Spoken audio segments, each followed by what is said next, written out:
And here we go, letting 59 in. Let's see what happens. There's going to be pages of people today. Wow.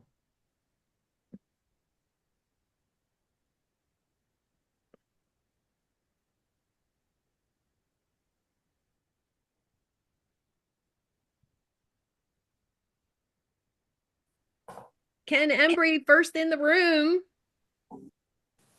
Hello, hello.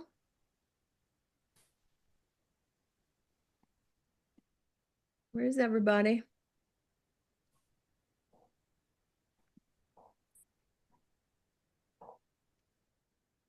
Here they come. Mary, great to see you. Thanks. Hi, Good. Kelly.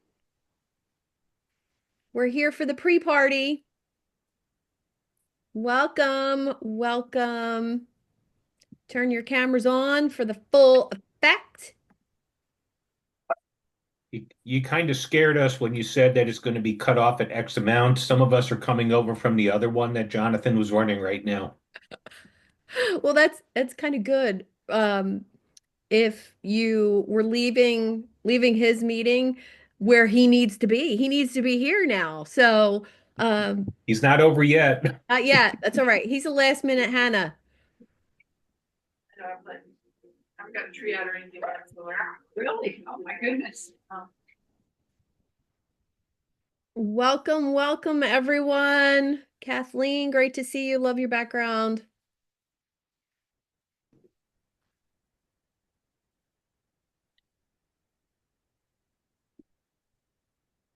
All right. Hello, hello everyone.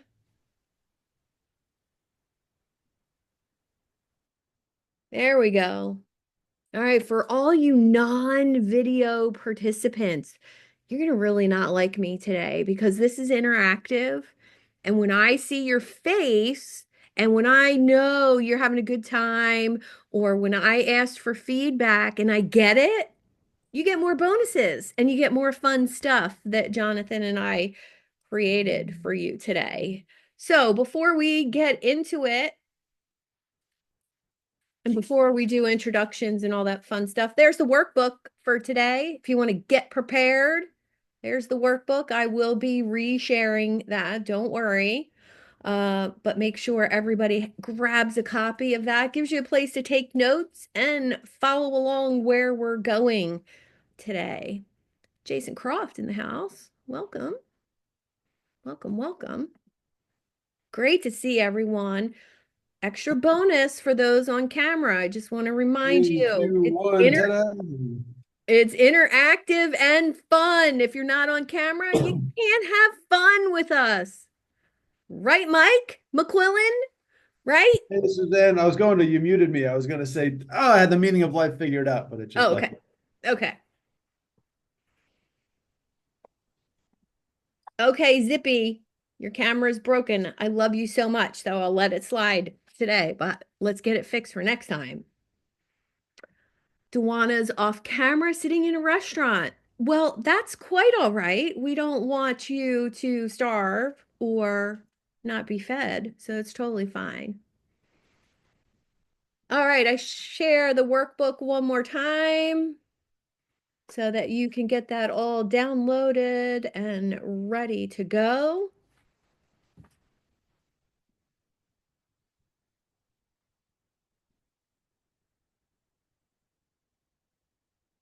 All right, I'm going to share a little poll just to get us started, break the ice.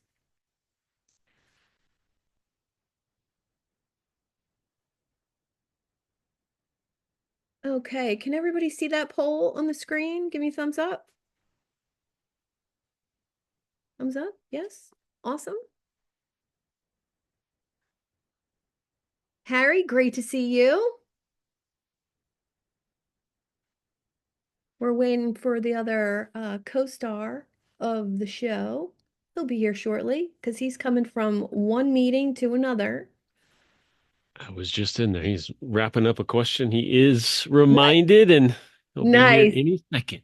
nice, nice, nice. How was it today? Was good? Of course it Oh was yeah. good. Oh Of yeah, course it great was stuff. good. Of course it was good. I'll be watching the replay tonight instead of TV. All right, we're looking good. All right, everyone. I'm going to close that poll. Thank you. Um, amazing, amazing. Beginner, intermediate. This is for you 100%. And for those more advanced, yes, you're still going to get takeaway from that. There's our results for today. And, you know, in all reality, we're all beginners in this because AI changes every day and we're all growing. Sherry, I'm going to make you co-host. Thank you. Thank you.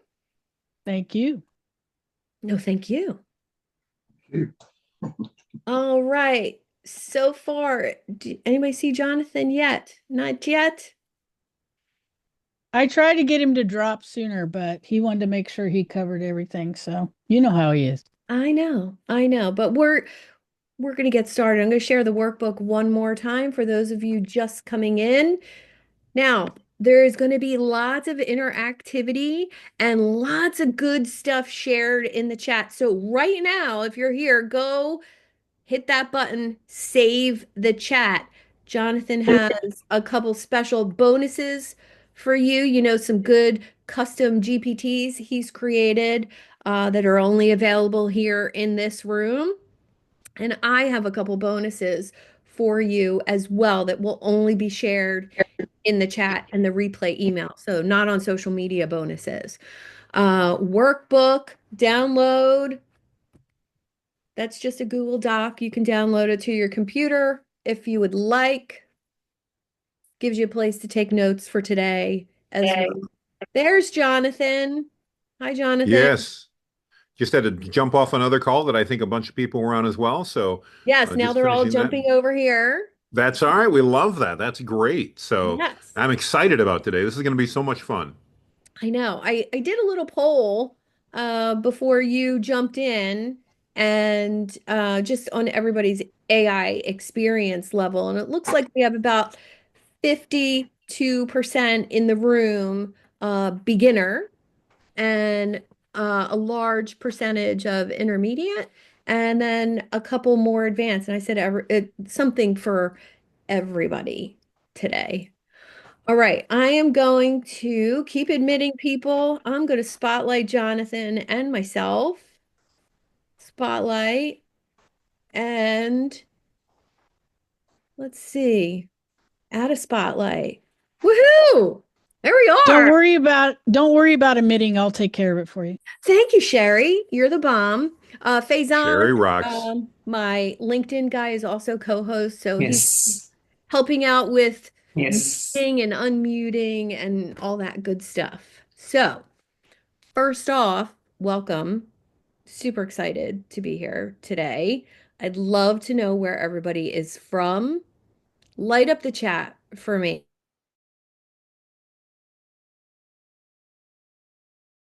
Sorry, I muted all and gotcha. Sorry, Suzanne. All right. Light up the chat where you're from. Colorado Springs, San Diego, oh my gosh, Bangladesh, Sacramento, Bozeman, Montana. Love Bozeman. Dalton, Georgia, Mike O'Neill in the house. Park City, Calgary, Myrtle Beach. Love Myrtle Beach. Utah, Steve in Iowa's here. Love that. Amy from Chicago, Victoria, Alaska. Wow, Jonathan, isn't this incredible? Like, uh, Jonathan is you're muted. on mute too. That's all right. You didn't want to hear what I have to say anyway. Come on. Yes, I did. No, Yes, this is so cool. I love this. I mean, we've got yeah, people from all over. Man, you guys, I got to say, it's just yeah. so amazing to have all of you guys join us today. It really is. Yeah, absolutely honored. One, to be here with you, Jonathan. You've been my mentor for the past year in this whole AI world, and to be teaching this with you today, I'm really excited. Well, you have made it easy, Suzanne, and I gotta give you kudos. Suzanne and I have actually never met in person. We've only met via Zoom. And I want to say it was probably about a year ago. I think I was doing a 15-minute spotlight, and somebody had said, "You got to talk to Suzanne," and we did, and we chatted for about 15 minutes, and we didn't really talk for months. Yeah. And then Suzanne kind of came back into my circle and vice versa. And I got to just say, Suzanne absolutely lives what she teaches, and she adds so much value. She has made this process so simple. I maybe do a lot of the talking, but Suzanne is the brains and the brawn behind this meeting. She is stellar at proving if you Hey, babe, give people value, you are going to is get there any huge chance I could? opportunities. Yeah, for sure. And you know what I think my tribe has noticed, based on the people that I talk to and that I hang around with, that I do what I teach them to do, and that's to be of massive value to other people like you are. And I think that gravitation towards each other, when you're in those circles is really, really incredible. So thank you for that. Well, And I ditto. appreciate how you share of yourself. You give absolutely everything away from your heart, from your knowledge base, and you're so curious. So let's jump into it today All and let's right. get everybody started. All right, first things first, we've welcomed you, we've kicked it off. I just want to say thank you for being on camera if you are. Thank you for being interactive in the chat. Don't forget to save the chat. There's going to be tons of wisdom shared there and special bonuses along the way. And I'm so glad you're here today because this 5-step framework, 50% of today is all from Jonathan. 50% of today is my unique genius of talking to other people. And I started treating AI like I was talking to a thinking partner. And therefore, it's turned into my thinking partner. And that's our hope for you today. All right. So, number one in the chat, give me a thumbs up if you have been frustrated by generic AI results. Absolutely. Thumbs up in the chat. Yes, yes, light it up. Light it up. I love it. I love it. I love interactivity, Jonathan. Makes me so happy. This is so good. Makes me so happy.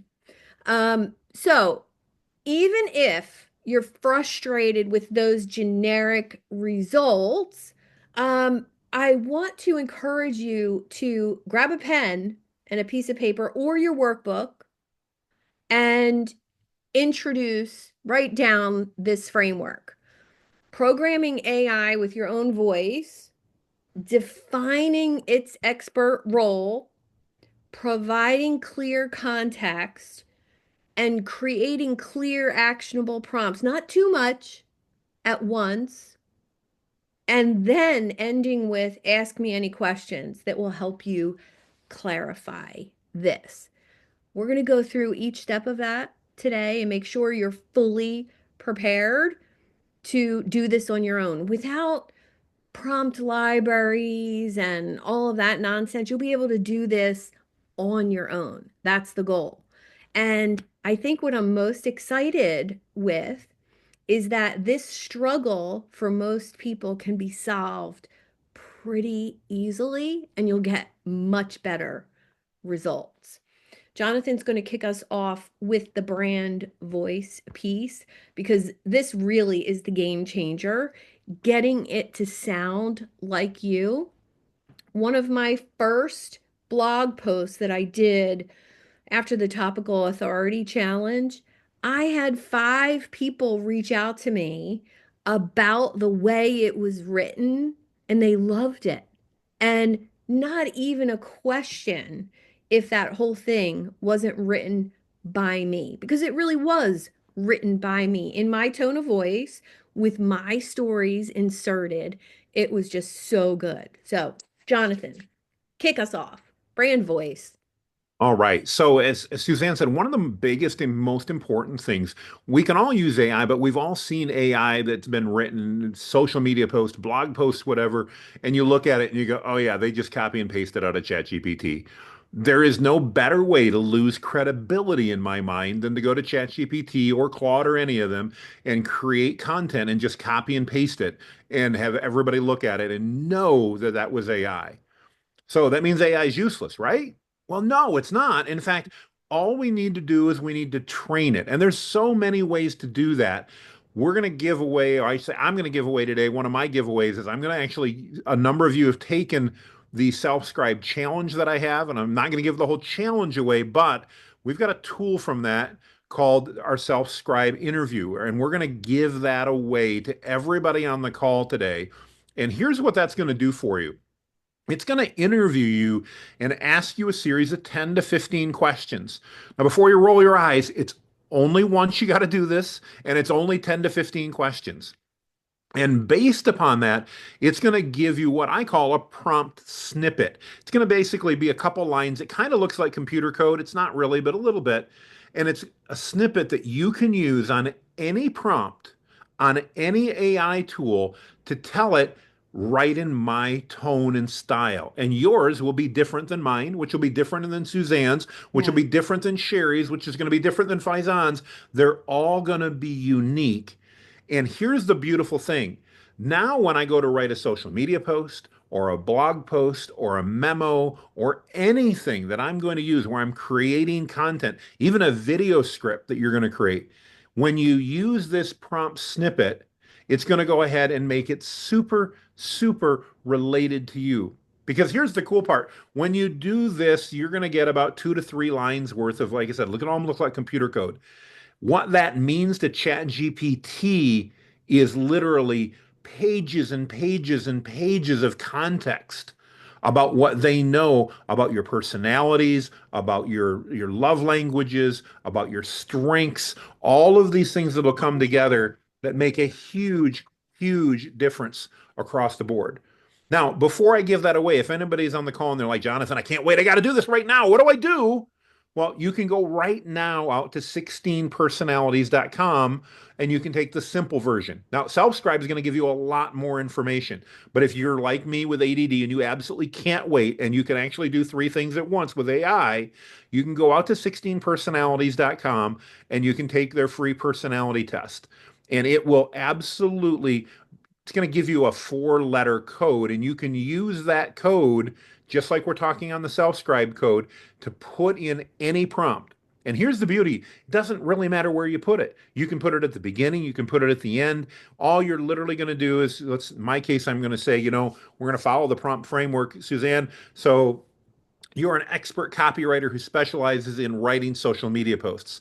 I need to write an engaging and viral social media post about a giraffe and a mouse because I want to promote the fact that coming up that collaboration over the holidays is the way to make things rock and Mm. roll.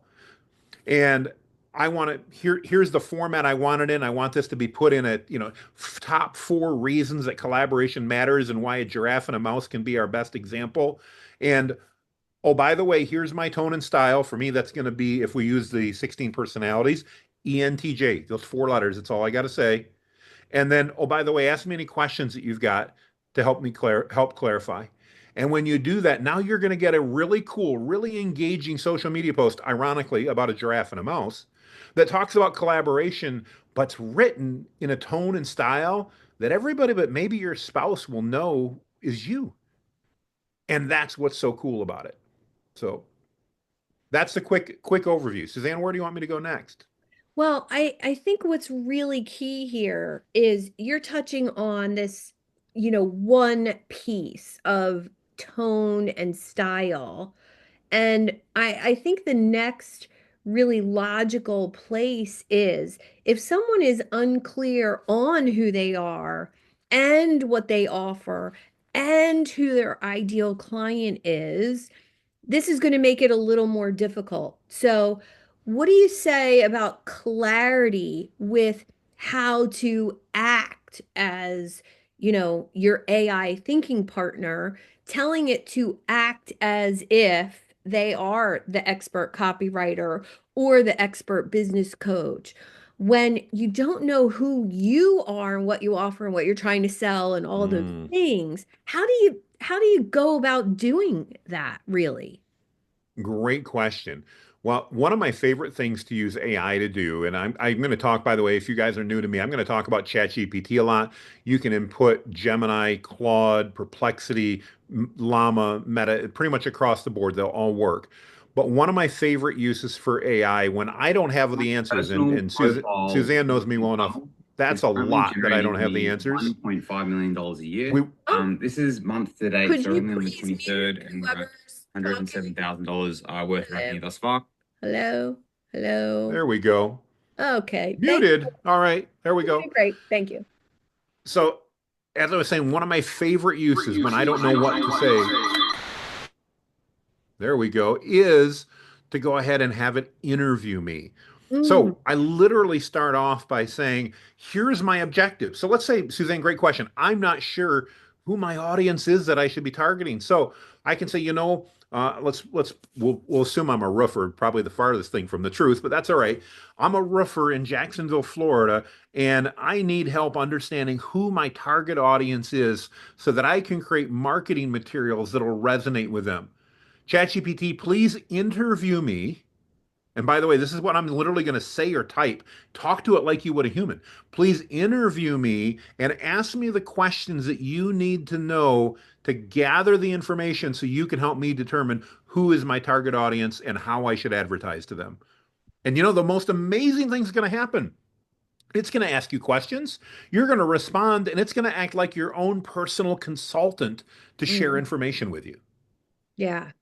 Yeah, I think that's really key because when you know what you're selling, for example, if you're selling marketing services or you're selling coaching, you're able to change that tone of voice to match the output that you're looking for. And I think that's really key. I really do. Um, so I want to hear in the chat your expert role. Please share your expert role that you're going to move forward with. Is it marketing person? Is it business coach? Is it expert copywriter? Is it a business coach who's an expert copywriter or an expert in sales persuasion? I always love that one. That's one of my favorites. And then providing context, I think next is key. Like, what you're actually looking for output wise. Are you looking for something that's salesy? Are you looking for something that's promotional? Are you looking for something that makes people raise their hand? And providing that context. Don't you think, Jonathan, as far as, a role and then context and then that actual tone and voice? 100%. Think of this like you're collaborating on a project. So I'm going to pick on Faison because he's on my screen and I can see him right now. If Faison and I are working on a project together, and I walk up and let's just assume for a moment, and Faison he's an expert at LinkedIn. And I go, Faison, we need to optimize my LinkedIn profile. And I turn around, let's say we're in an office, and I turn around and I walk away.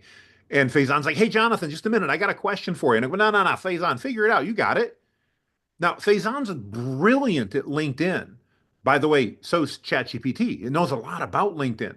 Mm, But if I don't give Faison any information, I don't talk to Faison. One, I refuse to answer his questions, which I hopefully wouldn't do, but maybe on a bad day. But I don't tell him who my audience is. I don't tell him what I do. And maybe I'm the brand new guy. Faison doesn't know a lot of what I do. He's super, incredibly talented at LinkedIn. But if I don't give him perspective and context about me, yeah. Faison in all of his brilliance, and trust me when I say he's brilliant with LinkedIn, he can't optimize my profile effectively. And so what's he going to do? He's going to go, well, I got to do something. So I'm going to go in and I'm going to make some assumptions. We all know what happens when we make assumptions, and I won't use the northbound end of a southbound mule joke, but we make butts of ourselves, okay? And so ChatGPT is going to do the exact same thing, but it's not even going to ask you. It's just going to assume that if you didn't tell it, it needs to fill in assumptions. So Yeah. Faison's going to be nice enough to go, Jonathan, you can't go yet. I got questions. ChatGPT is not going to do that. It's going to go, well, Jonathan didn't tell me jack squat. So I'll just fill in a bunch of blanks here and I'll hope I'm close. So you've got to give it context just as you would somebody that you're working for. Mm. Yeah, that really makes sense. I'm going to share a little activity in the chat for everyone. And this is to take a vague prompt that something like, I need, write me an email to sell my coaching program. Well, it's going to write a generic email for some generic coaching program. But if you share a paragraph about you, your style, your tone, how you work with people. I always tell it, please write it in my witty, no BS style, straightforward, actionable advice. And I get the best responses with sometimes a little joke. So that's the activity I'm going to have you really, really think about today because we want this to be interactive. We want you to go and apply this right away. And one of the things that I notice is whenever I learn from Jonathan and I implement that day, I'm literally in class that day, learning, taking notes, and as soon as class is over, I play. I play with curiosity and trying things out before I go to use it and need it. So before I started using it to write my Money Tales emails, which if anybody's interested in that, I'll teach that later. But when I go to write my emails for my list, I played for months with tone and style and voice and about me to make sure I could trust the output of ChatGPT for those emails. And I think that's really key.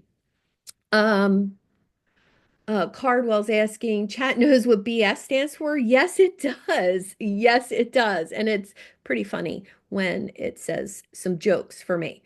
Now, making things clear and actionable, I think, is really my specialty, Jonathan, because I like to take action. I like holding people accountable for action. So, of course, I hold myself really accountable. And the idea behind actionable is be clear, be concise, and be complete. And what Yes. that looks like, I mean, honestly, you don't know if you're being complete unless you ask that question. Is there anything else you need to know in order to create? So, rewriting this prompt that you're going to work on right now, if anyone would like to share something in the chat that they would like rewritten for them on the spot, well, we're not going to write it. We're going to talk about it. But please share in the chat a prompt that you're struggling with, and Jonathan and I will both help you get clear and concise and actionable. Absolutely. You can ask to, yes, what do you know about me? That's one of my favorite things to do with Chat GPT. If you're a self-assessment junkie like I am, I think I've done 20 some different assessments on myself, taking those results, the PDF results, and putting that into Chat GPT and then saying, tell me about me. I got more wisdom and genius about myself from doing that than any other assessment. And because it was a combination of, 17, 18 different assessments. So if you are that type of person who's curious about yourself, take all those results and actually put them into action. Rhonda says hers doesn't know her very well yet. Well, self-assessments are the best way to do that. Ask it to roast me. That's a great idea. Oh, I'm going to have fun with that one. Does anybody have a prompt? Raise your digital hand. Okay, Audrey, here you are. Audrey Thacker, create a strategy and outline for asking for a private business investor. We'll be asking personal connections. So you're looking for a strategy and an outline. Audrey, raise your digital hand for me and we'll bring you up on screen. This will be really fun. Audrey, raise your digital hand. Audrey Thacker, raise your digital hand. Down the bottom, the little heart. I don't see her. Okay.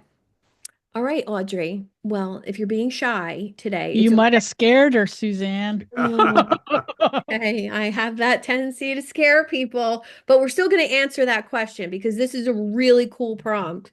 So, Audrey is looking for strategy in reaching out. There she is. There she is. I knew she wasn't afraid. There she is. Sorry, it wasn't letting me do it. Okay. Okay. Well, I'm glad you weren't afraid. So you're looking for a prompt for personal outreach, people that are already warm to you, and you're looking for the strategy behind that outreach and the outreach, or what? Explain it a little bit to us. Oh, you're on mute, sweetie.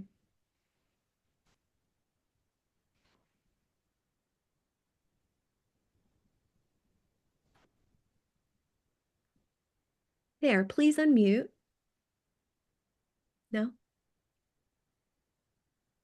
Can you hear me now? Yes. There we Perfect. go. There we go. Yes. So basically what I'm looking to do is create some type of strategy benefit to somebody who's going to fund me, give me some money for the business, and then what I would give them in return. I'm just sort of thinking about it today, so I don't really have Okay. a clear plan yet, but Okay. that's kind of where I'm at. And I'm Okay. going to be targeting people that I already know, so I'm not like looking for angel investors or anything like that. It's people that I know. Okay. Mhm. Well, from my Does business, that help? yeah, it Okay. does. So from my business mind, I would want the thread that you're working on to really have a clear picture Mhm. about you and your background and your why. If you haven't done the YOS assessment, I think that would be massive, massive value to you to know your why, what, and how. My why is to challenge the status quo through simplification, and my how is through trusted relationships. Do you see any of those things here today? Yes. Mhm. So, knowing that background on yourself and then being able to tell the thread all that information, take the time to do that is my advice before Okay. you ask for a strategy to reach out to your warm connections because it'll write killer emails for you if you give it enough information. Okay. Over to you, Jonathan. No, I want to really just second what you said. I think the first thing I would do there, Audrey, is I would ask it to interview me so Mm, that you can, again, just like I said earlier, it sounds like I'm duplicating myself, but it's really the same prompt. Please, my goal is to ask personal connections to invest in my business. Okay. Prior to doing that, I need you to understand everything about me that you need to in order to help me craft a plan in order to do that. Okay. Please ask me every question you have. Okay. And now I like to say ask me one question at a time because my ADD kicks in. You might get 18 questions, and I like to say please ask me one question at a time, and that's all you need to do, and it'll literally ask you one question at a time. You don't need to tell it what questions to ask you. Just say gather all of the information that you need in order to help me achieve my objective. Okay. And then when No, that's please done, don't. you're going to follow up on the next step of that. And the Every next industry step in will that is going to process have some is that sort you're of going to like go their ahead. Sorry, I've got an extra person in my ear. I So got it. thank you. My brain then can't focus. It's my ADD kicking in. I know. Yeah, live and on camera, guys. You get to see it right there. But then once I've got that done, Audrey, then I'm going to say probably a next step is, all right, based upon that, ask me the questions that you need to about my audience so that you can understand my audience. Then I'm going to probably ask it a third time to ask me questions about my business so that it now understands you it understands your audience, and it understands your business. And then I would say, based upon all of that information, and by the way, you just do this in one chat, kind of ask it question after the other, it'll remember. And then you're going to go in and you're going to say, now, based upon that, now you're going to want to create this comprehensive strategy for asking for your personal connections to become investors. And I Okay. would recommend a slightly more elaborate prompt for each one, but that's your outline you're going to want to follow. Okay, that's very helpful. Thank you. You're so welcome. You're so welcome. The only thing I would like to add is that if there's an email that you like, if there's a pitch deck that you like from someone else, put that in too and say, do it in that style. I remember when I was doing a pitch deck for a client and working with that, like I know what to put on each page of a pitch deck. But I had one from a web marketing agency called Influex, and it was beautiful. And it was pitching $100,000 website project. And I literally had the PDF of the pitch deck because they give it out online. And I put that in and I said, in this style. And Okay. it's amazing what you'll get. And if Okay. you don't have anything to, if you don't have any email examples, go out there and look for somebody Okay. who's doing something similar to what you do and see if you can find a style that you like. I think that's really important too. Okay. Great. Thank you. Awesome. Hey, And Suzanne, can Yeah. you real quickly? A bunch of people have asked, what is YOS?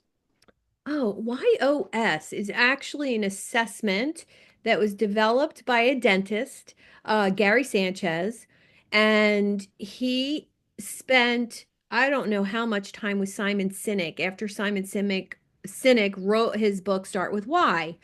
And Gary created an assessment for people to find out their why. So it's WHYOS, and you can look it up online. Gary was actually on my podcast a couple months ago. Incredible, incredible guy. I was a dental hygienist for 25 years, so we yuck it up about floss and talk about your why. And when you know your why and your what and your how, so much clarity comes not only using AI, but working with clients and doing all that stuff as well. Awesome. All right, next steps, everyone. We are going to dive into asking the right questions. Now, we've said a couple times, Jonathan, that we ask it to ask clarifying questions, but let's go a little bit deeper and ask some questions about what is possible in creating with ChatGPT in particular, because like I didn't know it could create spreadsheets for me. So I ask it, is it possible for you to take all that information and put it on a spreadsheet for me so that I could download? So don't be afraid to ask questions of it, just like you're talking to a person, a thinking partner.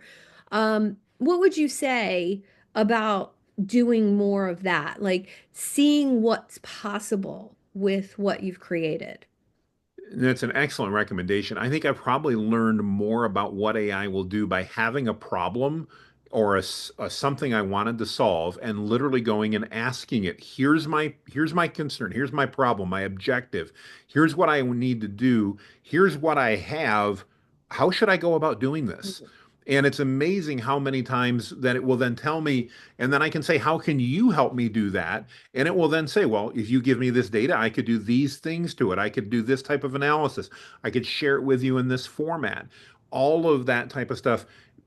I think you're absolutely true. We want to ask AI, we want to talk to it again like it's a coworker, like it's a peer of ours that we're working with. So again, I was picking on Faison earlier, and if Faison and I are working on a project together and I don't know him well, I might want to start off by saying, Faison, I really want to optimize my LinkedIn presence and I want to do a better job there. can you tell me what should I do, or what can you do to help me? And you can do that exact same thing with ChatGPT, and it's going to tell you that, as will Claude, as will Perplexity, as will all of those systems, and it will give you great places to start. Keep in mind, though, it's like humans. Sometimes it makes mistakes. And so, occasionally we see this coming up. It'll say, I need to think about that and get back to you in Mm, an hour or a day or a week. When it does that particular thing, know that it just was smoking some crack or something like that. I don't know what. No, it's wrong. It's not going to do that. yeah. And again, it does make mistakes. It's like, why? It's been trained on human data. So, duh, it may make some mistakes. Just accept those are some clear things that you'll hear about that it may not help you. But that still doesn't mean it's not usable. I mean, Yeah. Suzanne still talks to me and I make mistakes all the time. So it doesn't Same. mean that just because you make a Same. mistake, you're useless. You're just not always as useful as you think you are. Yeah. Yeah, I think that's the key. So this mindset of play has been very, very helpful in putting these things into action. So all the steps we talked about today, actually being like willing to put them into play instead of, oh, I need to create something. Don't put pressure on yourself here. It's much more fun to do it with a curious mind. And Absolutely. I think taking action, being really clear and actionable. Uh, I'll talk a little bit about the emails. I'm horrible at email. I don't know about you. Um, I don't like to write emails. I don't like to open emails. I check email once a day. So anybody who knows me knows I better text her. I'm not going to get the attention I need if I email Suzanne. So when it came time for me to engage my email list, I couldn't. I didn't know what to send. I didn't want to do it because I don't like to open them. But there was one person in my life, a business coach of mine from a couple years ago, Dan Henry. I loved his emails. And even though I don't work with him anymore, I still make sure I get his emails. So I asked ChatGPT, what was it about these emails? I copied 4 or 5 of them and put them into ChatGPT and said, tell me about these emails. And it deciphered a couple things for me. So if there's someone out there whose style or emails that you like, don't be afraid to analyze why you Mm. like them. It was really instrumental in me writing a series of emails in this style of a story from my business, past businesses, my journey as an entrepreneur, my journey online, as a wife, as a mom, as a surfer, like all the things, all those stories, and be able to tell a short story and transition it into joining my community, joining my tribe, working with me as a coach. That's really important. You can't just send out story emails. So by analyzing his style, I was able to find like a way to email my audience at a level that I knew I would enjoy. So if I enjoy his and I can put out something similar to that and it makes sense for my brand, then that's a really effective use of Chat GPT because I have it all programmed with my stories. So I can easily pull up a story and send out an email. So that's how I'm like tangibly doing this. And I think that's really exciting to me. When my mind thinks about how can I, and this is what I want you to ask yourself, how can I use this in a clear, concise way to move my business forward? Well, one of the cool things about what you've said there as people are working on this, Suzanne, is you'll be surprised about how many people that ChatGPT does know about. Yes. Um, For example, I made a new friend this past summer. I was at an event, and he and I met. His name's Ken Moskowitz. Ken is an ad guru. Ken writes amazing ad copy, but I hate to say it, I didn't know who Ken was before I met him. Hmm. And we got talking about some things, and I loved what he was doing. He was speaking at an event I was at. I'm like, man, this guy is brilliant. Hmm. So I had to write an email campaign, and I went back and I said, can you write this in the style and tone of Ken Moskowitz? And it came back and it said, oh, you'd like the punchy, funny, and somewhat irreverent style of Ken Yeah. Moskowitz? And I'm like, yes, that's exactly what I want. Yeah. And so you can do that. And like you said, Suzanne, if it doesn't know, that's okay. Take those samples. I love what you did to Dan Henry's email. Take those samples, upload it, and say, this, I need you to create a style that matches these emails. Here's what I like about them. And ChatGPT will analyze that and essentially create a formula that you can give back to it anytime you want to create that. And you can tweak it if you want to make it even more like you, but still reflecting all that. Yeah. Yeah, I love that. There's I forget the name of the company. They're known for writing a 9-word email. I think it was Agora Pulse or something like that. And it was the largest grossing email of all time. It generated the company $20 million this Wow. email. And it was written with, certain persuasion techniques thrown aside. Like it had none of the things that were taught that sell. It was 9 words. Are you ready to work with me this year? Or something along those lines. And so all these financial advisors from this company sent out that email on January 2nd, back in the 90s, I believe. And so that those 9 words generated more money than anything else the company had done. And so I asked ChatGPT, the thread that knows all about me and my offers in my business, to create a 9-word email for January 2nd. So we'll see.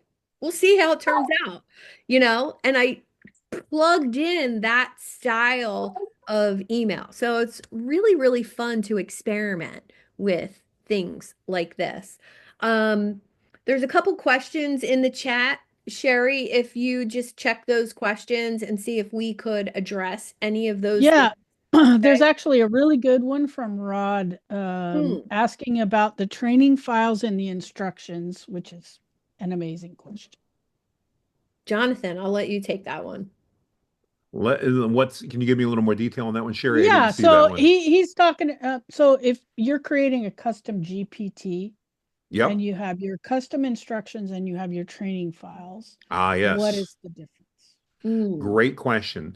So your training data in a custom, by the way, those of you who don't know, a custom GPT is just a version of ChatGPT that you're training on your data or external data that you're providing. So really simple. We call that a custom GPT. And there's two aspects to it. There's a custom instruction and there's training data. The training data is anything you want it to refer to, any reference material, anything like that that you want it essentially to be trained on. So if I was talking about Dan Henry's email, I would, and I had the opportunity, I might want to take any marketing samples. I would upload that as training data. So those email samples that Suzanne talked about, I would create a Word document or a Google Doc, and I would say these are sample emails from Dan Henry, and I would upload that as training data. In the custom instructions, I would include things like you are an expert email copywriter who specializes in using Dan Henry's style. Please refer to this training document for samples of the type of email that you create. And so that would be the difference. I'm not going to necessarily include all of those emails and everything about Dan Henry in my custom instructions. That's really data. The custom instructions are how are you supposed to operate? And it's important to remember that because not that most of you will care, but you're limited to 8,000 characters in custom instructions. And it's really easy to blow through that if you try to put all your training data in your custom instructions. So you want to keep those separate. And that way it makes it much, much easier. Let me give you a little hint. If you're not sure about that, I'm going to go back to something Suzanne just talked about. You go, Jonathan, I don't know. I can't make sense of that. Don't worry about it. Go ask ChatGPT or Claude and say, here's what I want to accomplish. Which of this should be training data in my custom GPT and which of it should be custom instructions? And guess what? It'll write it for you. Really simple and really effective. Yeah, I did that for when I created my STK GPT that's just for my use. So that's the one that's programmed with all of my offer details, all of my ideal client, my ideal community member, my ideal podcast guest. So that helps me write emails to prospective guests. And that thread is so programmed with all of my stuff that it really turns out I don't have to remember to re-ask or retell. Mm-hmm. There was a great question in the chat. Since we're talking about custom instructions, AI projects or Chat GPT projects Mm-hmm. is launched, and I started playing with it to keep folders for different clients I'm doing stuff for, and I have a complaint already that I can't use my custom GPTs within those folders. What's the workaround? There isn't one. I played with it. Not right now. Oh, Yeah. all right. Keep in Wait, mind so who the we're. at doesn't work? No, If No, you it do does that. not. Not on a project. no. That's No. Now, keep in mind why is this so? This is the cynical Jonathan coming through. Okay. This is because OpenAI needs 12 full days of announcements, Mm, and they want to release something new in January. So either before their 12 days of Christmas is over, or in January, maybe February, when they don't have anything to announce, they're going to announce that we can now use custom GPTs inside projects. okay. It won't be a big deal. It's coming, I'm sure of it. Okay. Somebody did Thank ask, you. I saw, what's the difference between a ChatGPT project and a ChatGPT custom GPT? A custom GPT is trained on your specific data to do a specific job. Think of it almost like a virtual employee. A project is more like a project manager where you're storing and organizing things. And there are some differences that are key to know. And I encourage you play around with it a little bit or check with Suzanne and I, we can give you some other details. But they are different and they both serve a really cool purpose. Yeah, I am comparing, as I always do, a regular way that I would normally treat a client and their content creation and things I was doing for them, and doing that same client within a project and programming that project with custom instructions about that client. And it's turning out very, very similar, and it seems to be a little bit less work with a project, all except I can't use any of the custom GPTs. But I can go out and use a custom GPT and bring it into the project. You just have to cut and paste it. So a little bit of a workaround, but I can't wait for that to be released. All right. Now, should we get a GPT for each? No, not necessarily. But if you have clients that you're doing work for, I like the idea of creating something custom just for that client. Like I created my own STK GPT. What do you think on that, Jonathan?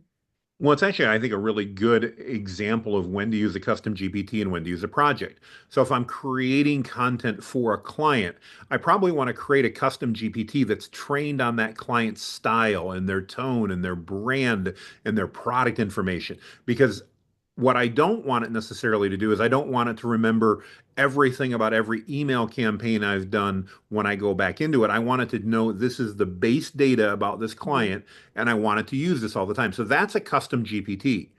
On the other hand, as I create email campaigns and things like that, I want to move those prompts into a project when I can so that I can go back later and I can find that. And then I can also use all of that data within a project to remember things. So somebody had asked, and I apologize, it went up in the chat, the memory feature in ChatGPT, does that work inside of a custom GPT? No, it doesn't. It does work inside of a project. In other words, if you're in a project, it will remember across conversations that are part of a project. So different features again. I know it probably seems like they're very, very similar. There are some logical differences as you start playing with it that can Yeah. make a big difference. Awesome. All right, I'm going to share this 5-step framework again in the chat for your reminder, so you have that. And we're going to kind of move into some Q&A time with us. And what I'd like to do first, yes, there is a small offer from Jonathan and I today. I am just going to share in the chat what they are if you are interested. There's also a survey to fill out. So I'm going to share all that now. And there's no real sales pitch with Jonathan and I. We do share that, very similar. Here is the information for Jonathan's mastermind. I'm a part of that mastermind and it's amazing. It's changed my income and my business. Thank you, Jonathan. Mhm. And my Thank you. offer, oh, you're so welcome. Um, my offer for you today is my offer upgrade challenge. It's a 5-day challenge I do every January. Normally it's $297. For anyone in Jonathan's world, it's $97 today to spend 5 days, 90 minutes a day with me upgrading your offers if you need to integrate AI or whatever you need to do. And the survey today, just a couple questions, and you can do, it'll be in your email as well. Let me grab the link for that, and then we'll get into Q&A time. For those of you that have questions or want custom help, I'm going to ask you to raise your digital hand, and we'll get everybody in a queue. We're going to come off Spotlight. You want to come off Spotlight, Jonathan, so we can see Sure. everybody, or Let's do it. up to you? Okay. No, that sounds great. Okay. Remove Spotlight and remove Spotlight for me. All right. We're back in the crowd. Um, Thank you, Elsa. Elsa's a member of my community. Thank you. Thank you. Raise your digital hand. Gemma, you're up first. What's your question for Jonathan and I, or either one? Well, thank you, Suzanne and Jonathan. Good to see you again, even though it was just a few minutes ago. I was going to say, Gemma, we just talked about it a little while ago. I So love it. thank you. My question is about if I have different clients, I have different custom GPTs. Now, what about you said they should also have their own setting regarding custom instruction? I thought custom instruction was just for you as the owner of the chat GPT.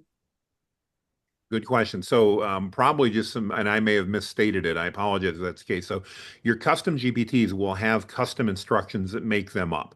That's really the only place that's going to be. Now, inside a chat GPT, you can actually create, and I'm trying to remember what they call it now. They've changed the name of it. Bear with me while I go look. You have the ability inside a chat GPT to set some under your settings in personalization. It's called customized GPT. Those used to be called custom instructions. They no longer are. Now custom instructions are only inside of a custom GPT. So that's just, if you guys haven't noticed, by the way, by now, um, OpenAI, the company behind ChatGPT, for all the amazing things they do, they're very, very confusing on their naming conventions. They use the same naming conventions that other companies do. They use numbers when they don't make sense to people. So totally understandable that that would be confusing. So customizing your Chat GPT under personalization is where you're creating your own custom instructions for ChatGPT in general. And in general, what we want to do is normally when we're talking custom instructions, those now pertain to a custom GPT. So, Gemma, really good question. Thank you for giving me the opportunity to probably muddle the waters even more. But the fact is, when you hear custom instructions today, December 19, 2024, that's referring to things inside a custom GPT. Yeah, and I will add, Thank you. yeah, I will add that I was talking about instructions in a project. So within each project, you can add instructions for that project.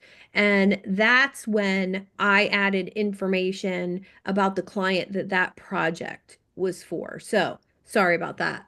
Okay, that's very helpful.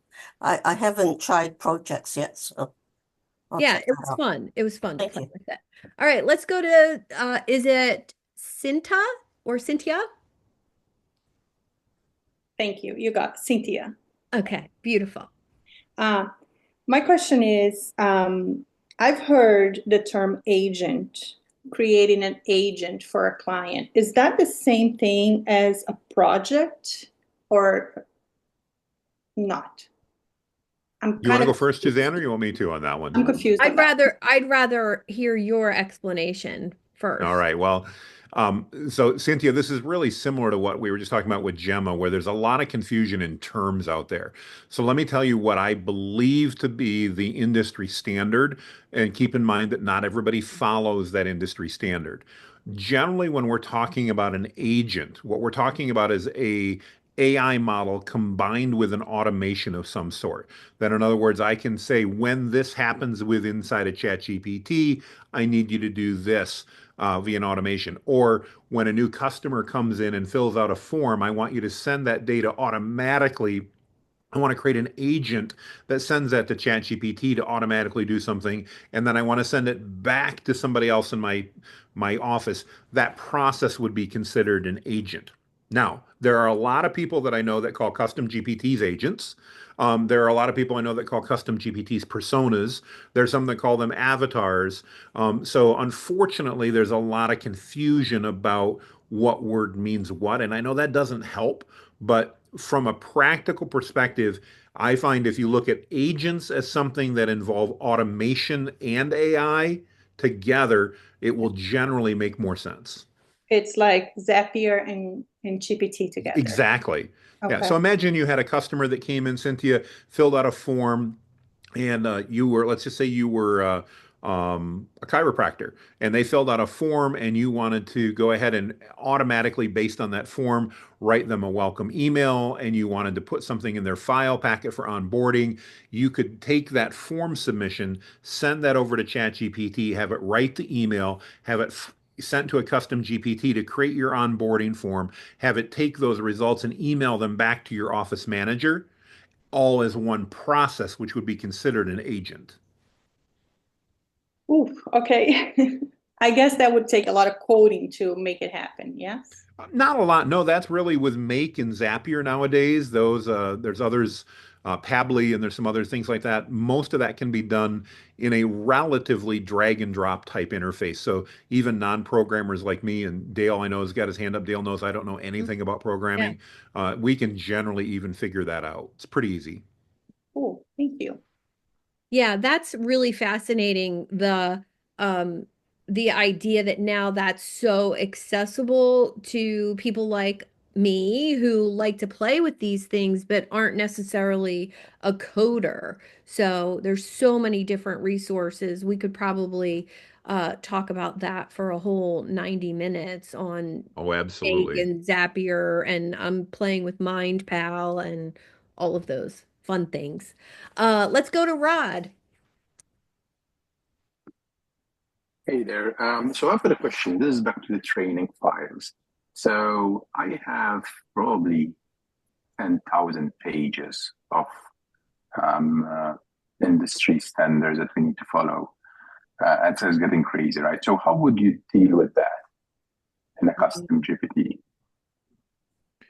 With 10,000 pages, you're probably not going to get that into a custom GPT because you're going to exceed its memory limitations. So what you're probably going to need to do is use a third-party service that creates what's called a RAG database.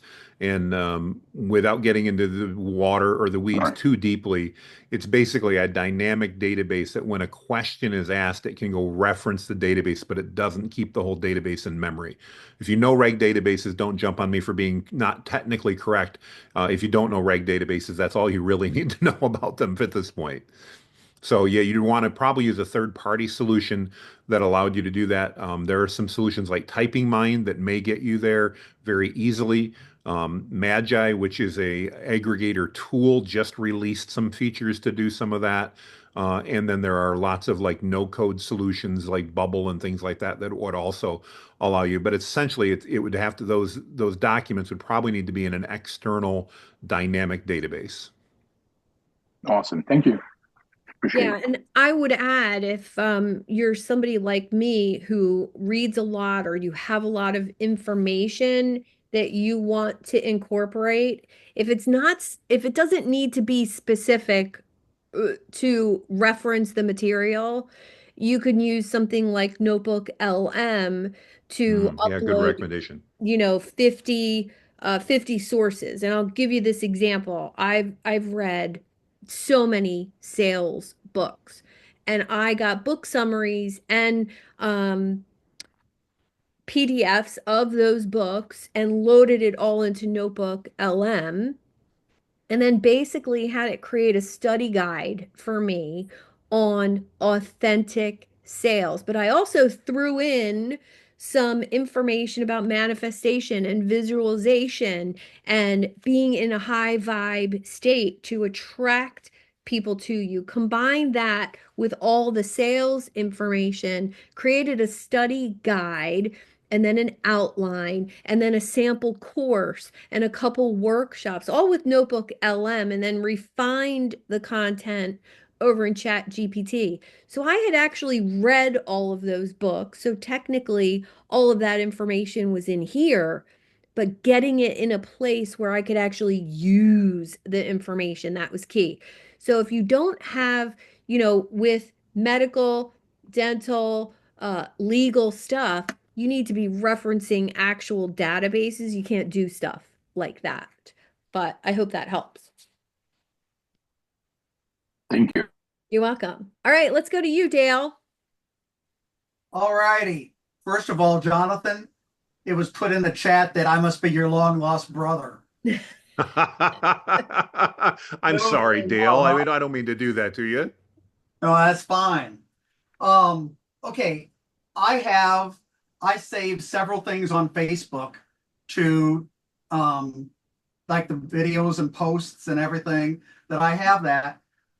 I want to get to that information and have it create that into a spreadsheet for me. I just tried to have Chat GPT do it.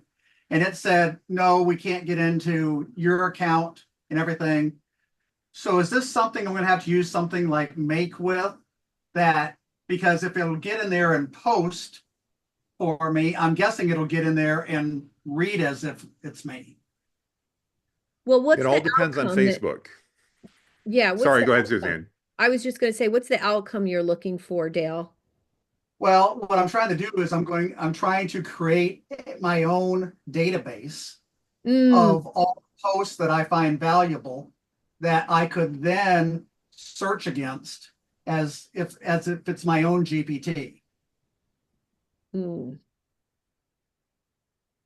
that's going to keep me up tonight trying to figure that out. Thank you, Dale. Appreciate you. I must be your long lost brother. Yeah. Yeah. I mean, if you want it all in an Excel spreadsheet, I'm thinking something like Make could help you do that from your saved posts. Yeah, because I was, at first I wanted to say, okay, here's a post, here's the link in Facebook, but since it's in a private group, it won't go and get the information. I have to cut and paste, which I have been doing that, and it's too tedious of a task. Yeah. And because I want all the comments and stuff that people put in also, because they're just as valuable as the post. From someone who's had a few run-ins with Facebook over the last 2 weeks, Yes. and been suspended from my own group for doing things like letting people into the group. Let me just caution you that any automation that Facebook senses right now, it's very trigger happy about. And the likelihood of your account getting suspended with, by the way, no notification, no warning, no anything else is critically high. Yeah. Yay. I And mean, my literally, group is Facebook does not let me let people into my group right now because I let too many people into my group because they requested to be let into my group. So this is how ridiculous Facebook is right now. yeah. And my group is much smaller, and I got suspended from posting in my group, creating events, or messaging anybody. And I was like, I'm done. I'm done. Much smaller group. So it wasn't a big deal to be done with it, but still using anything that attaches and scrubs Facebook right now, or LinkedIn for that matter, it's against their rules. So there's some big changes Well, coming. does Media. Meta's AI allow you to do that type of stuff? No. No. Nope. Anything they perceive as automation, by the way, that includes a 55-year-old ADD guy working really fast on his phone, they is a violation of their terms of service. Okay. Yeah. I will take that warning with, you know. Hey, I'm not trying to be negative. I'm just, Right. I mean, I'll announce it to everybody here. Nobody else has heard this yet, but it's so bad that I am literally going to be transitioning my Facebook group off of Facebook. Now it's going to take time. It's not going away, but it's going to be transitioning because literally at any moment, Facebook could say, Jonathan, I'm sorry, you no longer have access to that group. Yeah. Yeah. And I got to thank Suzanne for helping me work through that process. So, you know, it's Facebook's just screwy, plain and simple. Yeah. I'd be happy to help. Thank you. I appreciate that.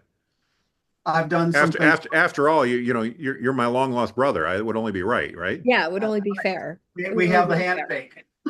Yes. All right, let's go to Hannah. Hello. This was a question about the instructions. I think it was instructions.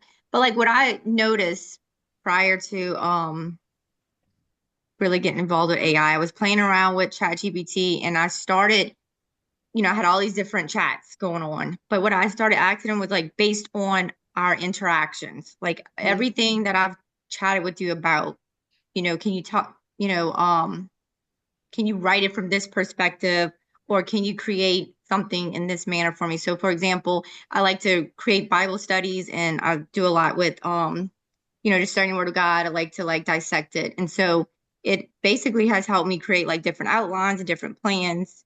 But now I'm wondering, can I take all that information and just say, okay, based on this particular chat or interaction, can you create instructions for me so that I can create the GPT? Like, can it tell me what's the instructions that I need? Okay. Yes. Jonathan, you showed me how to use, I believe it was Perplexity to create some custom instructions. Yeah, so a standard practice that we use, Hannah, for that is that we'll actually use Claude to write custom instructions for ChatGPT. And the reason I use a different one is probably ridiculous, but I was trained growing up, you never proofread your own writing because you won't see the mistakes. So I use a different AI engine to write the custom instructions for ChatGPT. And I find that works really, really well. I also, as Suzanne mentioned, I regularly use Perplexity to develop training data. So if, ChatGPT knows about a lot.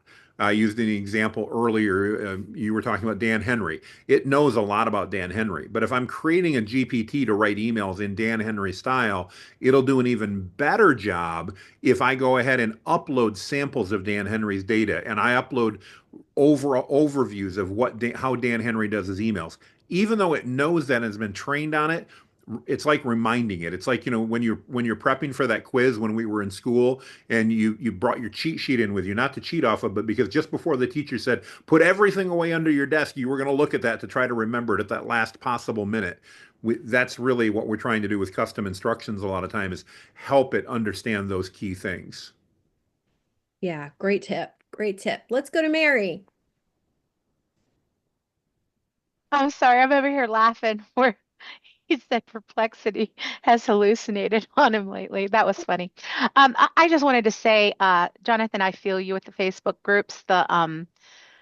My best friend had a community that was 50 or 60,000, so maybe not so big to some people, but to her it was big. And Absolutely.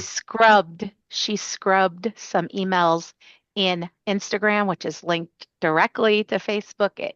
It canceled her Instagram, canceled her Facebook, all of her groups, everything gone. So, I mean, who knows if any of you are scrubbing? I don't know, scrubbing just, seems like it's sending people, in the opposite direction. They hate anything like that. So that was just my 2 cents. You guys are awesome. I'm so glad to have been in this. Jonathan, your radio voice, my goodness, it mind blows me. I love it. Okay, bye.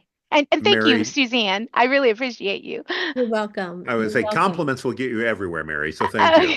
Yes. And I loved your video where you were teaching about the Google Whisk and Yeah. how it made your beard longer. That was so epic. It was great. Okay, I'm done. Thank you, Thanks, Mary. Mary. Thanks, Mary. My podcast producer is here today, Jason Croft, and he has a voice that it just I love listening to his podcast, and same with Jonathan. So love that. It makes it so much more appealing to listen to things. Let's go to Howard. Hey, Suzanne. Hey, Jonathan.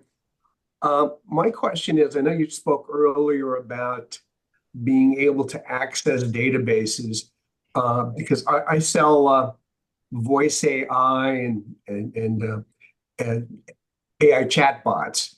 And I noticed, when it comes to getting authorizations for HMOs from the doctors, it's a real convoluted system. And there's a person that works in the doctor's office, the primary care doctor's office, that is just inundated. She's always behind, never answers the phone directly. It's, you leave a message, you hope it gets there. Half the time it doesn't. So I'm seeing a gap in the service area. But for someone to leave a message, here's my name, here's my date of birth, I need a authorization for a specialist, whatever it is, that seems like that's a HIPAA thing. I mean, I would need a HIPAA approved chatbot or voice AI to do that. And how complicated is that? It's not like a big can of worms, or because that could be a really a nice opening, a nice niche to master if I can work that out. So any recommendations on that? I have two. I have somebody to have you talk to who does HIPAA compliant medical and dental websites where you actually are submitting your forms online. So I can definitely put you in touch with him, Howard, if you reach out to me. I think it's an incredible idea to have some sort of HIPAA compliant automation that would take that inbound inquiry, somebody calling on the phone, and be able to decipher their voicemail, put that on a spreadsheet for the person who's actually doing the work, rather than taking all of those calls. I think that is a genius idea if nobody's doing it. Well, I'm a Go High Level user, and I think they have a HIP compliant, thing that they can, tag on to your service. It's like $500 a month or something crazy. But I have seen that in nosing around in the back office there. So I guess that's a question to put to them. You said you had two references. What was the second one? Well, just the one person who does the HIPAA compliant websites, and then I have a 15-year background in dentistry, and we were always looking for solutions back then for the phone because the phone is the tie-up of the front desk. So Yeah, I used to use fax machines in the medical industry, so we got to drag them into the 21st century, yeah, So, for sure. All right, thank you guys. You're Great work. welcome. Thanks. Thanks, Howard. Dale, did you have another question? I just wanted to make a comment on that. Being a website guy, I have some dentists that I do sites for. And what I do is I take the information on a regular form. We have basically the HIPAA, financial, all those different kind of patient, history, health history. And then I put it into a PDF, erase the information and send that PDF to the a certain email address that the dentist has. And I've done that for it's got to be over 10 years, probably since 2007, maybe, with this one client. And we have not had, knock on wood, one HIPAA complaint about any of that. Is it medical information though? Is it, Yeah, it has the whole checklist where they go through and say what they've had and all kinds of stuff. But there's also a HIPAA form that, explains it, and people don't have to, but they have everybody that comes in before they see the dentist that time, they go online and fill out the forms. Okay. Thanks, Dale. All right. Any other prompting questions, framework questions, persona questions, clarifying questions? Speak now or forever hold your peace. Jane, I just noticed your glasses. They're really cute. You're welcome, Jessica. Don't forget the survey in the chat if you would like the link again for that. That's how Jonathan creates more amazing stuff for you. That's how I create more amazing stuff, is filling out that survey.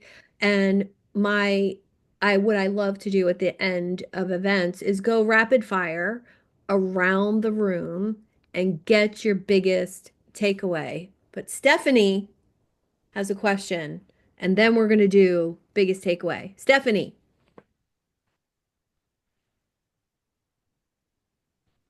Oh, you got to unmute. Unmute. We can't hear you. I thought I was saying. Thank you for having me here today. So the question I have is, I'm new to AI, but not new to the consulting part. So what does the onboarding process look like when you're onboarding your clients through this process and they are aware that you're using AI? Is that correct? Or is it that you're using AI and they're not aware? So I guess the next question would be, or the follow-up blended part of this is, your business model uses AI and your clients are aware that you use it. So what does that onboarding process look like? So is that question for me? Because Jonathan's totally obvious that he's using AI. Yeah, he's totally obvious. So I guess it would be for you. Okay. Not if that's the case. Okay, so I'm a business coach. I help entrepreneurs, and it's totally transparent for me when I onboard a new client or when we're in that process. If part of our work is going to, and it usually does, involve content creation, I don't do that. I teach them how to do it with AI. So I'm not doing it for them 95% of the time. I'm empowering them to do it with AI, based on some things I've learned from Jonathan, some things I've learned for myself. Full transparency, when I create a workshop or social media content, do I write on every post created with AI? No. And I'll tell you why. Because when I use it to create a workshop, a social media post, a video script, or even a blog post, or a coaching program, I've created a full coaching program with an AI outline.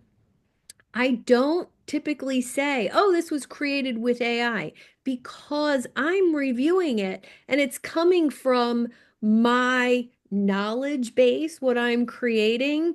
And the difference is, for me, is that it's my thinking partner to create something. I'm not leaving it on its own to create. Then I think you need to disclose. But ethics wise, if I'm involved in the process, if I'm involved in the writing and the tweaking and my story, if you read something from me and it's a story or a case study, that's not made up. So me, that's not something that needs to be disclosed. Jonathan, how do you feel about that? Yeah, as you said, I mean, if people are working with me and aren't aware I'm using AI, then I don't know how they found me. So that's probably a little bit different. But I do have a disclaimer on the bottom of all my websites that, how do we create this amazing content? It's a combination of things, and we list off some of the tools we use, and we include ChatGPT, we include Claude, we include Perplexity. I refer to it, Stephanie, as it's AI assisted content. And just like Suzanne was saying, I don't believe anybody that's creating high quality content is literally using ChatGPT unedited, because you need to train it, you need to give it the ideation, you need to do all those things. And therefore it's in my mind, again, it's purely AI assisted. You with your experience and Suzanne with her experience and me with mine, it will amplify that skill and experience. But if somebody didn't know how to do what we do, they couldn't create the same quality content. I can't hold a candle to what Suzanne can do in her area of coaching because that's not what I'm an expert at. And the same token, I have a background in digital marketing, so I probably write pretty good email campaigns because I've written hundreds, if not thousands of them over the last 15 years. So I know what works and what doesn't for the most part. And therefore, AI can help me do that better and faster. But I don't necessarily, as Suzanne said, I'm not telling every client and putting on every email, this was written with AI. But I make it very clear in my footer on my website and all the things like that, that we believe in using AI as a tool in the same way that I'm using my MacBook right now. And I've got my iPhone sitting next to me and I've got my earbuds. These are all tools that I use to deliver a better experience across the way. And that's, in my mind, it's the same exact thing. Okay. All right. Well, thank you. You're welcome. It's a You're great welcome. question. Yeah, great question. I love polarizing questions like that. All right. Jonathan, any Wait, final hold word? on one sec. Jonathan, do you have your self-scribe link handy? I'm looking through my past notes. Yes, it's in the chat. I'll share it again if you would like. I can share it too, not a problem. Make sure you save the chat, everybody, before and the survey as well. Yep. There, I just threw it in the chat there for everybody. And it is back farther in the chat as well. And here's the survey again. You can't save the chat, Rhonda. Okay. I will make sure that's attached to the email that goes out.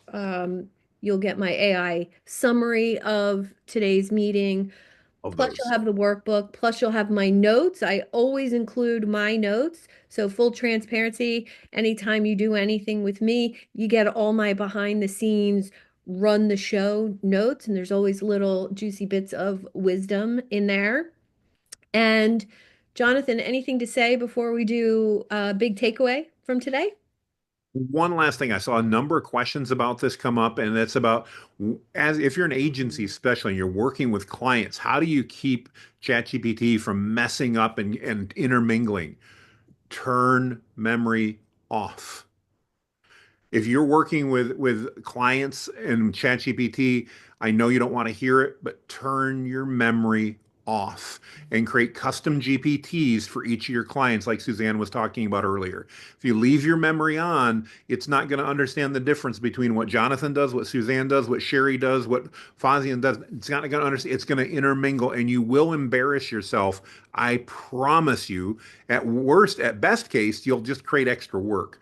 So if you're working with clients, turn your memory off. You can accomplish everything you need with custom GPTs. Trust me, I do thousands of prompts a week, and I have not had memory on ever. So you don't need it. I love it. Thank you, Jonathan. All right. As we wrap up, don't forget in the chat, save the chat. You have Jonathan's self-scribe GPT. There's numerous resources. We shared the 16 personalities assessment. We shared the YOS link in the chat. If anybody is curious about more assessments, Charlie Timmons, if you're still here, raise your digital hand. Charlie Timmons, if you're still here. Charlie does an incredible job with, there he is. Charlie, hi. It was kind of cool to look around and have to like call you up, I must say. Charlie helped me with those all those assessments and really helped me get clear on who I was so that I could go out into the world in a bigger way. So thank you, Charlie. Will you put your contact information in the chat for anybody who wants to do the YOS or any other assessments on You themselves? seem you seem to be doing fairly well. I am. I am. Thank you. Thank you. Thank you. Appreciate it. You Dan deserve it. Diamond, your hand's up.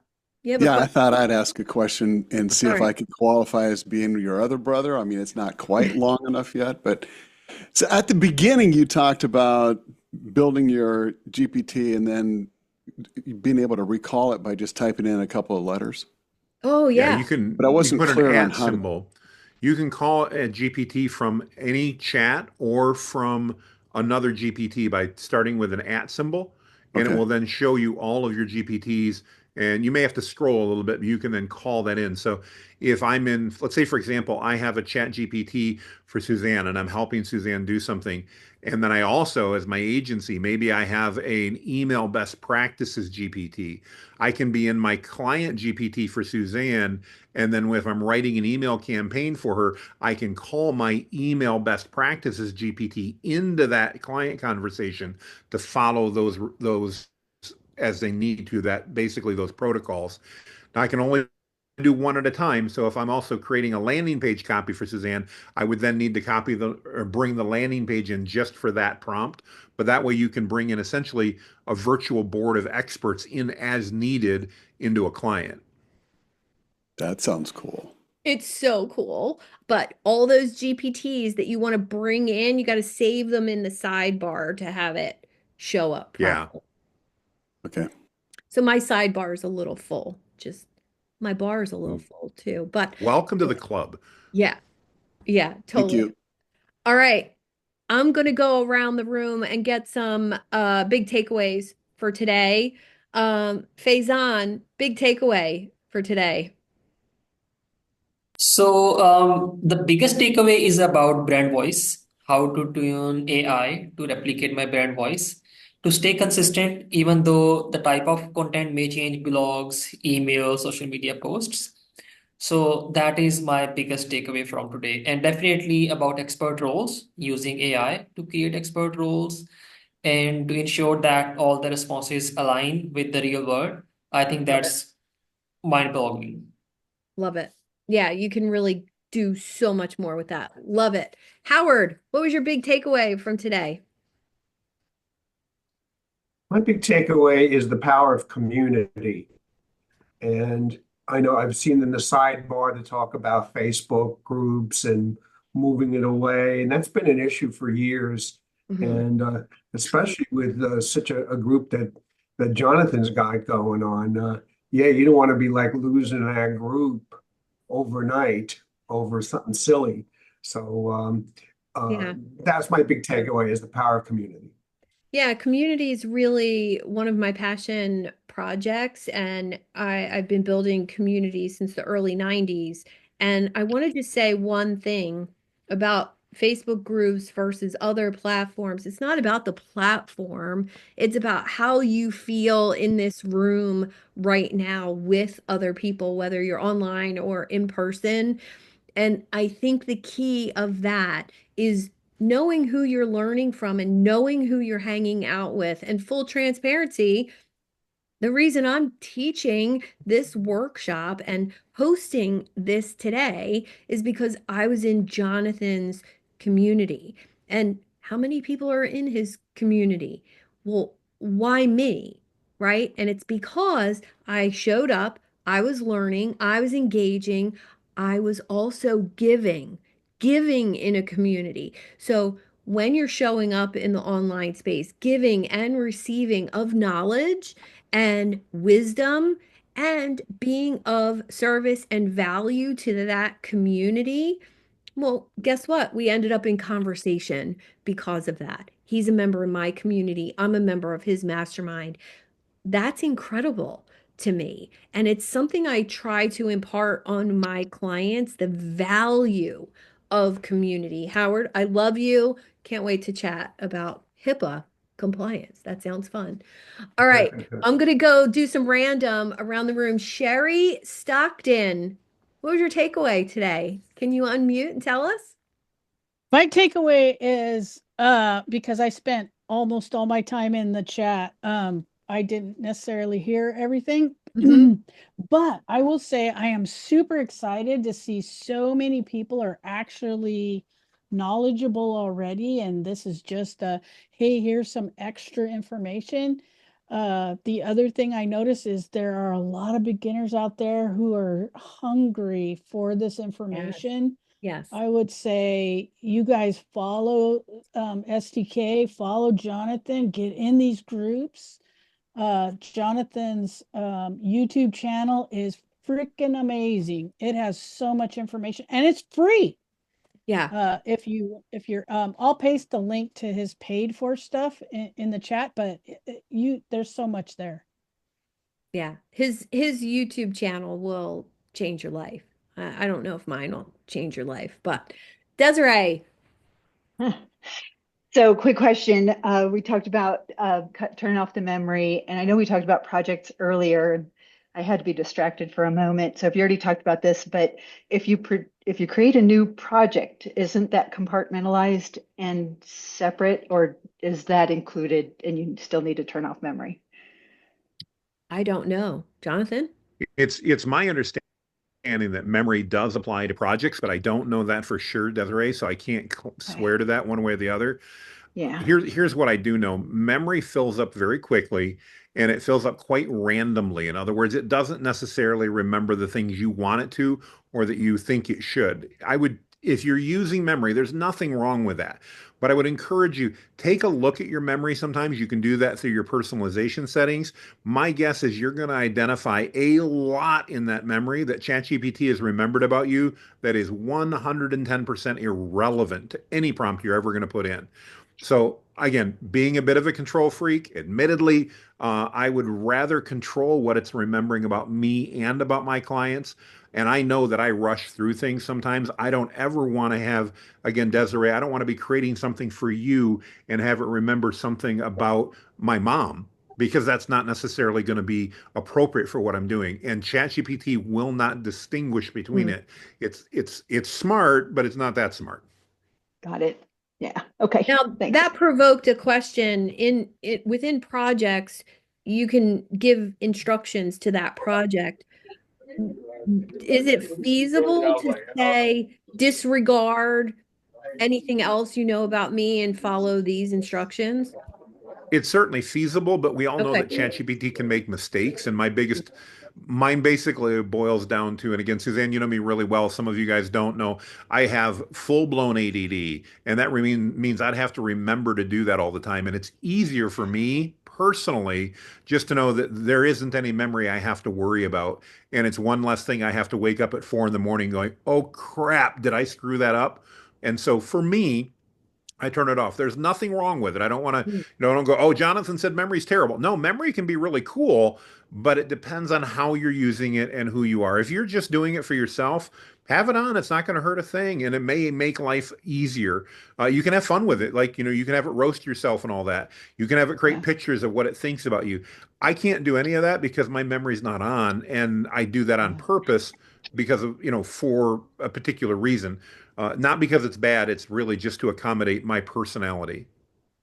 So then one more question. So then if you do turn off memory and you're in a project, do you go back? Because I have 5 clients.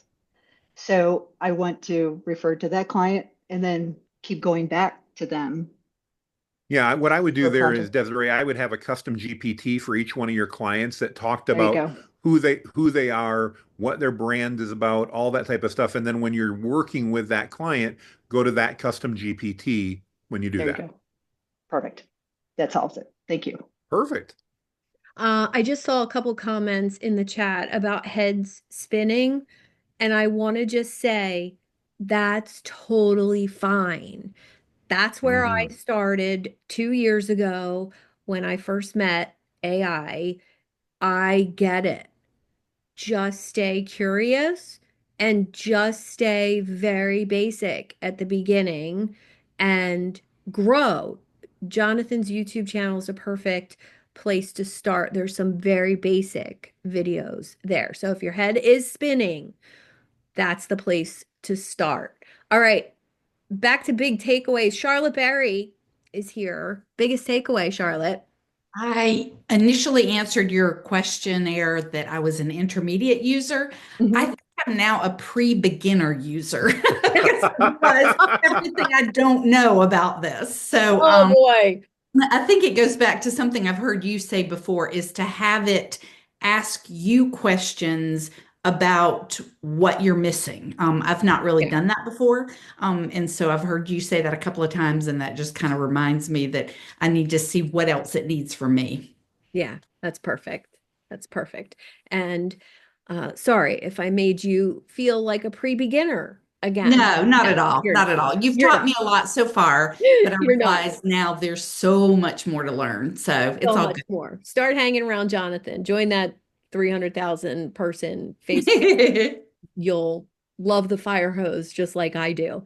Troy Seward, also good to see you. What's your biggest takeaway from today? Well, hello, Suzanne. And it is amazing that you called me right after Charlotte, and we apparently must be siblings because I'm the exact same way. I am pre-expert or beginner or whatever. And I too had no idea that you could ask GPT things to ask me questions and interview me. So that was I'm afraid of the rabbit hole I'm going to go down tonight. So Okay, you will be up all night if I know. yeah, I Yeah. think so. Awesome. Awesome. Love to hear that. Jonathan, doesn't it make you happy when somebody says, you kept me up all night? Like I thought about, all the things I could do and down the rabbit hole. It brings me joy. I don't know. 100%. I Yeah. mean, I love it when people start seeing it's this light bulb going off of, Yeah. oh my gosh, AI could help me do this. And I absolutely love that. So, Yeah. Troy, with all due respect, I hope that we keep you up all night. Yes. Yes. Yes. Daryl, you raise your hand. Go ahead. Yeah, thank you very much. Jonathan, I follow you. You've definitely taken me down a lot of rabbit holes. Suzanne, this is the first time I met you, and I'm overly impressed. But just real quick, what's your biggest advice because you do go through so many rabbit holes. I mean, I find myself getting rabbit hole after rabbit hole, and then I come back and I go, where do I start? Yeah. So through your experience, how do you navigate through the rabbit hole so that you actually feel like you're accomplishing something, if that makes sense, right? Very common question I get from my clients and from strangers. Pick one subject in this department at a time or one platform at a time. So when I dove into Notebook LM, it was I only watched YouTube videos about Notebook LM. I only dove into Post in Jonathan's group about Notebook LM, and that was all the focus. And I do that with every topic I learn about. Like I mentioned, studying about sales and wanting to incorporate that into what I taught my clients. So I'm learning for my clients. So that's all I did for 30 days was Notebook LM, getting those notes in there about sales books, reading a sales book at night before bed, all inclusive. Anything else that comes across your plate that's not what you're currently learning about for the week or the month, not right now. Thank you. Yeah, it's just, you just want to learn so much. Everything's so I know. cool, and you want to check it out, right? You want to I get know. that fresh taste. And I know. yes, so thank you. Yes, You're welcome. Jonathan, I really, really appreciate following you. Suzanne, again, just nice to meet Thanks, you. Daryl. So Awesome. much. Yes. Thanks for being here.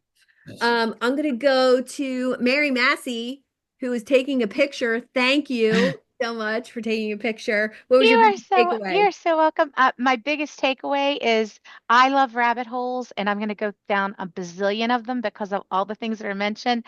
I'm a school teacher. I took 50,000 notes on this really awesome packet. Thank you for giving it to me. You're welcome. I love all these people because you know what? It's like you said, it's just neat to be around other people that are like-minded, that are really trying to learn just like you. And Yeah. I love that people are, I mean, I said this in the chat, but I'm so glad that people aren't gatekeeping things like this. Like, Jonathan, you're so forthcoming with everything. And, there's so many things people can get from you before they ever have to pay one penny. Yes. So that is so wonderful because there's a lot of people that just aren't like that. And Suzanne, I want to see your YouTube link. Did it go into the chat yet? Because I really would Did like to not. It did not, but I'll subscribe to go. you on YouTube. I Yeah, hope that I'll you go all have a grab. wonderful, wonderful Christmas. Go down rabbit holes and have a really happy holiday. Thank you. Thank you, Mary. Full You too. You're welcome. transparency, that workbook was created with an AI tool called Gamma. Um, Super fun. And I had it, instead of creating a presentation, I had it create a PDF and I told it to leave space for notes. So thank you, Mary. Appreciate that. Let's see. Let's go to another familiar face. I see Mike O'Neill. What's your biggest takeaway from today? When I joined this call, I saw hundreds and hundreds of people, and I felt that perhaps any one of those were going to stump the experts. They didn't. My hat's off to both of y'all. Thank you, Mike. Thank you. Appreciate that. Appreciate that. Jason, you have your hand up. What's your takeaway first, and then your question?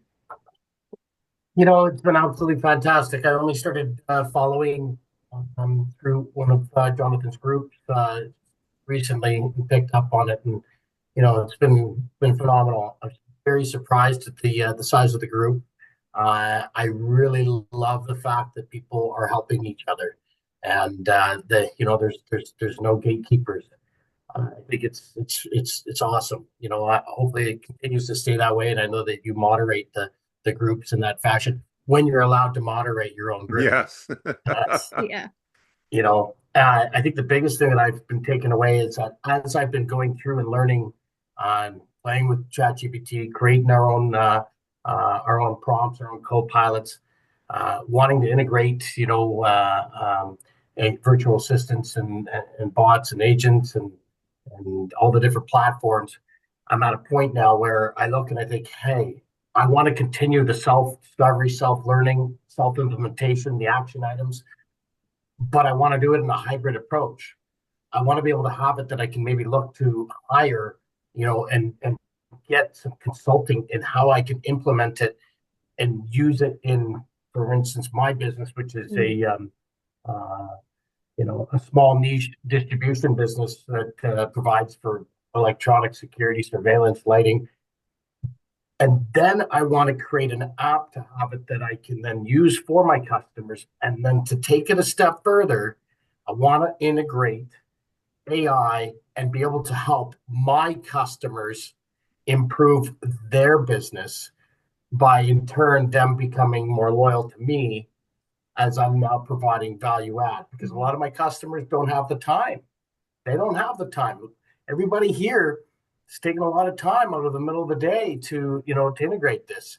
And so I don't have the capability to go and deploy that completely. But I think that if somebody else has got a program that they go and they think, hey, how can we go then help further other customers? Is that then with everybody's own client list to being able to help grow them and not to fear it. But it's something that, so that's my thing right now. Is I look at it and go, hey, we've got 30 different action points that we're looking to implement. Where do we start? How do I get one of them going? And if you go down one rabbit hole, are you going to be able to come back up and tie it all back in later on? That's kind of my challenge, trying to figure that part out. And there was multiple questions, multiple statements. Yeah, that's a lot, but I would say start with booking a time with Jonathan and his team and have a conversation with Sherry and have a conversation with me and see what marinates out of that. And I'm sure you'll get some takeaways from those 3 conversations. And Jonathan has a whole team of people that can do things like that for you. But just getting the ideas out and on paper, ChatGPT would be a good thinking partner to start with, for sure. Very good. Totally Well, agreed. thank you. And I absolutely want to connect with you guys and So I think probably best is I'll send a little note, my contact info. I'm sure Yeah. you've already got that. So, but Yeah. phenomenal, really Yeah. exciting. Yeah, the Thanks, more Jason. conversations we have about this kind of stuff, how to incorporate it into your business, how to use it with your clients, how to have that help you make more money in less time. I think the more we all talk about it together, the more it makes sense for everyone. And I know the numerous conversations that Jonathan and I have, he's helped me see how these different AI skills that I have, I don't sell them as standalone services, but they add massive, massive value to my one-on-one coaching, to my group coaching programs, so much so that one of my groups, I actually added an extra day per week just for the AI tool experimentation and, how to use it, how to bring it into your business, how to make it save time. And it's by having these conversations in community, like Howard said, in community with people like, and trust, that we're all going to be able to benefit from these tools. Very good. Yeah. Thank you. You're welcome. Carl.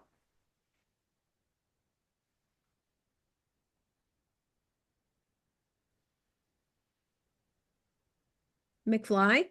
Hello? Uh-oh. No? Anybody? Still can't hear you, Carl. Me. Can you hear me now? Yes. There we go. Oh, fantastic. Well, hey, I got to say this. Over 20 years of digital marketing experience, work with Jay Abraham in terms of being an Abraham protege, trained with the top people. And I've got to say that this has been one of the most insightful and exciting programs I've been a part of. And I want to thank you all. Sherry is amazing. Jonathan, and again, Suzanne, first time I've heard you speak. I just want to say that right at the outset because you hear the critical comments, but you really need to understand that you're having a significant impact on all of us, in my view. Thank So you. I'd like Thank you, to, Carl. yeah, I'd like to start off by saying that I got some tremendous clarity. Jonathan, I did join your mastermind group. You sent me the link the other Awesome. night. After this, I said, you know what? I've really got to take this deeper. Just really quick. One of the things I think everyone on this call and those that will hear this in the future need to understand that we need to be patient with the process. I think Yeah. process is very, very important. Uh, Understanding clarity, I think the first two things is just some of the insights I have. Number one is to get clear on your personal brand. Number two, your business brand. And then how do you integrate that into your own business? And then you can help to expand other businesses. So, from that perspective, I think those are the biggest takeaways for me. The Notebook LM, powerful takeaway. If I understood correctly, I can actually use that as part of access to my GPT so that I don't have to be concerned about memory limitations in terms of training. Is that accurate? It's not going to access your GPT directly, but it gives you the ability, instead of having a GPT, you can upload a lot of data to a Google LM database, and then you basically get to query that data any way you want. So you can upload 20 PDFs to it and do that. We could upload, all of the, let's say, a year from now, Suzanne and I have done 20 of these and hopefully 25 of these. We could upload all the transcripts into a Google LM, and then you could query it, and you wouldn't have to remember, about which one or anything else. And it could summarize, it could reference all that type of stuff. It's almost like a library. So does that mean that when I'm actually prompting it, that I can access that reference material within the training data?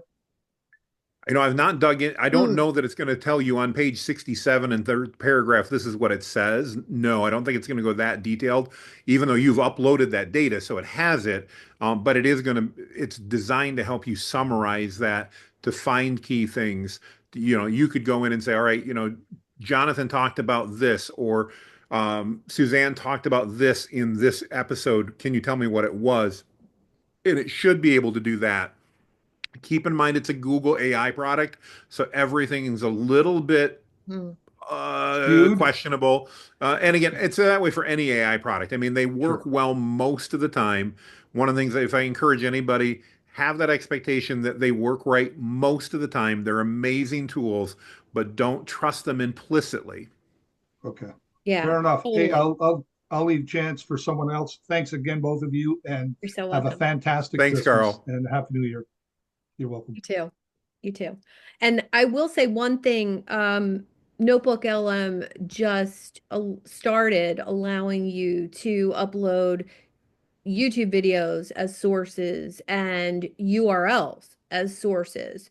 So just a little interesting take on if there is, say, 10 or 15 influential blogs or websites that go with your brand, you can upload those as sources and then ask, what are the key topics? What are the content pillars? What are the more interesting topics that are relevant to my brand? And so you can, it's kind of like scrubbing the internet, but with a more focused approach. So I'm a coach. There's, 100 coaches who I've learned from over the years. Imagine taking all of their blogs and putting it into Notebook LM and starting to decipher information from it. So it can do that for you. So it's really fun to play with. Did I mean scraping? Yeah, sort of. What did I say? Scrapping? You said scrubbing. Oh, scrubbing. Yeah, people need to understand the terminology Scraping. is crazy right now. Scrubbing means cleaning up stuff. Scraping means collecting. Oh, okay. Thank you. Terry. English is my second language, so I appreciate that. Awesome. Thank you. All right. Let's go for some more takeaways. Who wants to share a takeaway? Dale, you want to share a takeaway? Put your hand up if you want to share, because there's like 4 pages of people here. You guys are awesome. Thank you for bringing all these wonderful minds together. The community was the right word. It's like watching Kathy Lee and Regis. And this little small town boy is learning a lot. And I wanted to tell Daryl, when you talked earlier about having that fire hose and everything, I've only been in this for 4 months now. And, I was there when Bill Gates launched Windows 95. And he said, I cannot predict the future more than 3 years out. Well, that is in minutes now, because AI is launching something new. Everything, you cannot keep a track of it. And mastermind Jonathan, he said the right thing was find a problem and use AI to solve it. And that's how, instead of going down all the shiny rabbit holes, you can learn more by doing something with AI. Love it. Great takeaway, Dale. Thank you. Very much. Yes. 100%. Thank you. Thank you. Rod, you have your hand up. And again, put your digital hand up to give me your takeaway from today. Rod, go ahead. Yeah, so for me, I think the more I listen to Jonathan and people talk about this, I am, I did subscribe in some other courses.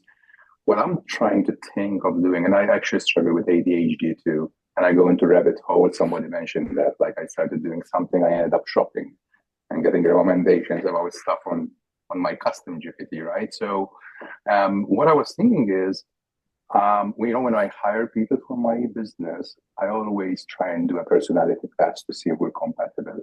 So probably I'm going to try and give my assistant, whatever the AI, some sort of complementary characteristic, so it complements my weaknesses, right? So when I'm doing something, if I am good at doing something, I want my AI to help me with that, but also remove those blind sides that I have or fears. And it gets pretty actually in depth, right? You go into like your childhood and all that stuff, and that's pretty good. right? Yeah. For me, and it's been very, very important. But this morning I was thinking, like, instead of doing a lot of small AIs, like, email writer or whatever, I was thinking of doing one main master AI that knows me, knows everything about me, and then it will help me doing other stuff. Just to give you an example that I've been trying to do this. And I took a picture of a room and I said, okay, help me organize this office, right? And start giving me ideas. So I was like, wow, okay, so I don't want to limit AI to tell me what to do, but I don't want to go into rabbit holes. So probably that's where I'm trying to my takeaway from this is like, okay, instead of limiting AI, just see what you are limiting yourself from doing, find your weaknesses and restrictions, do your SWOT analysis, whatever, and just keep learning. So that's I think that's the key of entrepreneurship, Rod. Like the more you know yourself, the more you can use AI to help you. So knowing your weaknesses, I have a full-time assistant and he implements everything I put on my list. And what's great about that, I'm a big picture thinker and I love ideas. So I could come up with 20 new things to do a day and I don't because I have somebody to implement ideas for me. And the great thing about that is I get to focus in my zone of genius. So AI helped me kind of figure that out along with working with Charlie. All right. Gemma, big takeaway from today. Well, the projects was the big takeaway, but I have one more question if I can ask. Sure. Jonathan, one time you were talking about referencing custom GPT with another custom GPT. Can you reference individual GPTs that you've done, not necessarily custom ones, but say I did a brainstorming session in one of them and I wanted all that reference that information. Could I bring that into a custom GPT without having to copy and paste? No, you'd have to, if it was just in a conversation, you'd have to copy and paste it out of that conversation into a custom GPT that you could do.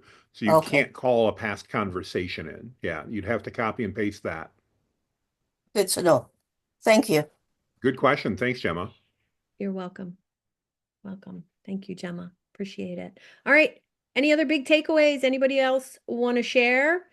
We've been going at this for 2 hours. Jonathan, how are you doing on time and stamina?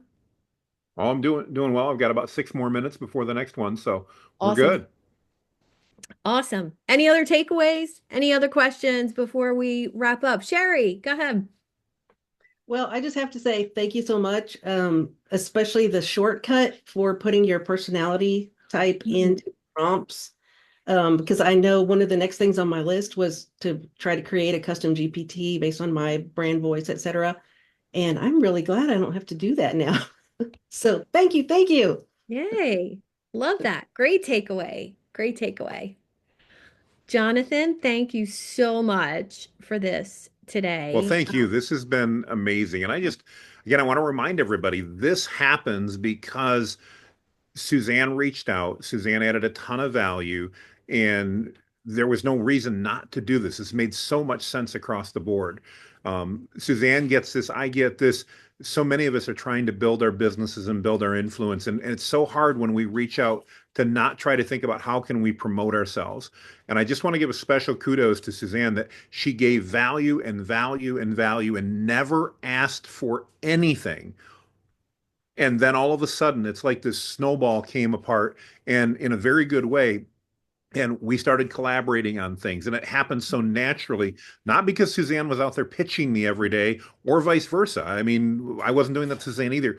But by adding that value, it just became such a natural thing. And I know I've talked to so many of you on this call. You're like, how do I do this? How do I stop pitching and start adding value?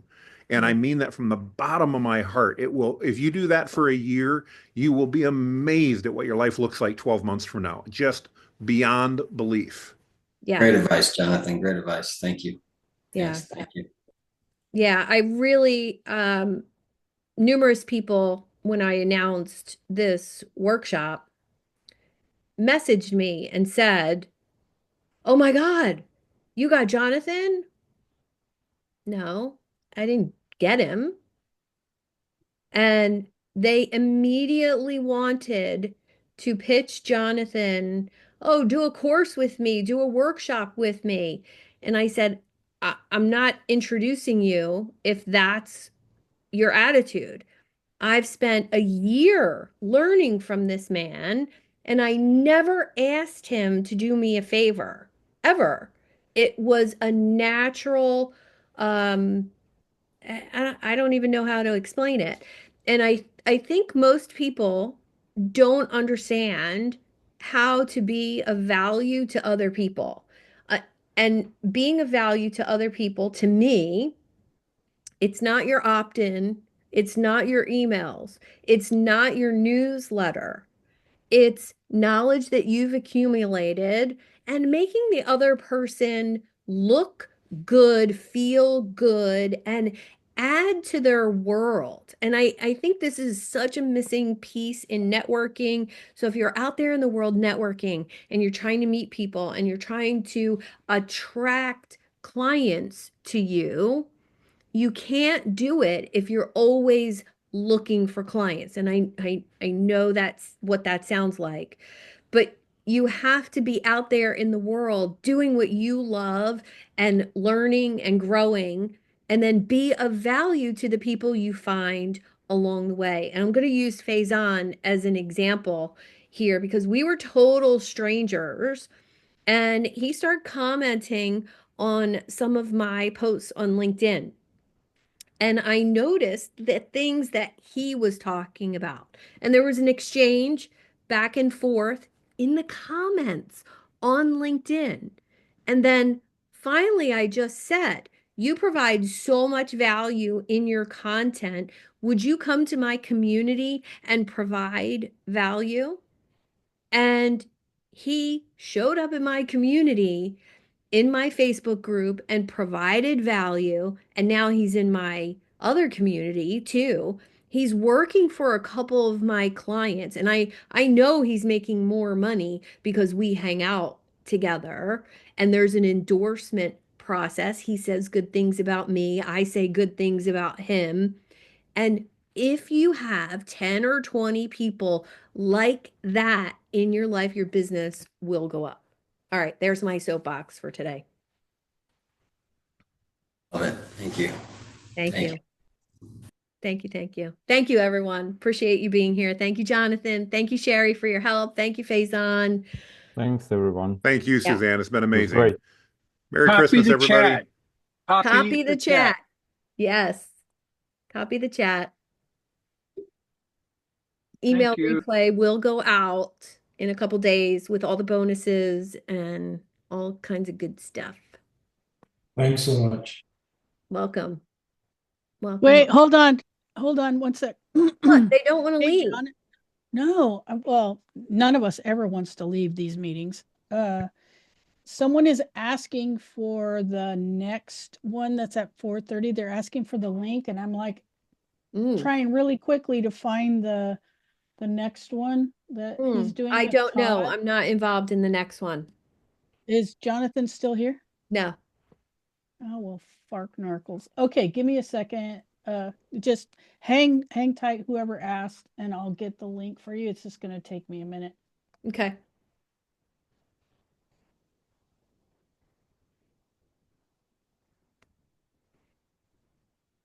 Oh, it's there. Tad and Annie.